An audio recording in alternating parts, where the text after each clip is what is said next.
ഇന്ന് ദേവുവിനെ കാണാൻ പോയൊരു കഥ പറയാമേ. സൺഡേ ആണ്. അപ്പോൾ ഞങ്ങളൊരു 3 മണിയൊക്കെ ആയപ്പോഴത്തേക്ക് നേരെ ഇന്ദിരാനഗറിലോട്ട് പോയി. ഇന്ദിരാനഗറിലാണ് ദേവു ജോലി ചെയ്യുന്നത്. എനിക്ക് ഏറ്റവും ബാംഗ്ലൂരിലെ ഏറ്റവും ഇഷ്ടപ്പെട്ട ഒരു സ്ഥലങ്ങളിലൊന്നാണ് ഇന്ദിരാനഗർ. എന്താണെന്നൊന്നും എനിക്കറിയത്തില്ല, ചുമ്മാ അവിടെ ഇരുന്ന് പോകാനും എനിക്ക് ഭയങ്കര ഇഷ്ടമാണ് കേട്ടോ. അവിടെ ഒരു പ്രത്യേക എന്താ പറയുന്നത്, ഒരു ഓളമാണ് അവിടുത്തെ കടകളൊക്കെ ഇങ്ങനെ കാണാനായിട്ട്. അപ്പോൾ അങ്ങനെ പറഞ്ഞുകൊണ്ടിരുന്നപ്പോൾ ദേവു വന്നിരിക്കുന്നു. ദേവു സാമിയാണേ.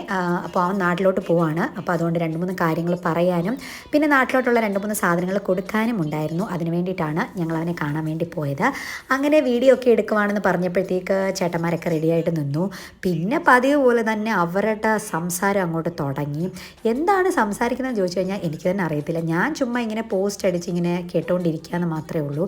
അവർക്കിങ്ങനെ ഒരുപാട് കഥകൾ ഇങ്ങനെ പറയാനുണ്ടായിരിക്കും. പിന്നെന്താ, ഞങ്ങൾ കുറച്ച് നേരം സംസാരിച്ചു. ചായ കുടിക്കണമെന്നൊക്കെ ചോദിച്ചപ്പോൾ ദേവ് പറഞ്ഞു വേണ്ട, അവന് ഓഫീസിൽ കയറാൻ സമയമായി. അപ്പോൾ അത്രയേ ഉള്ളൂ. Tata bye.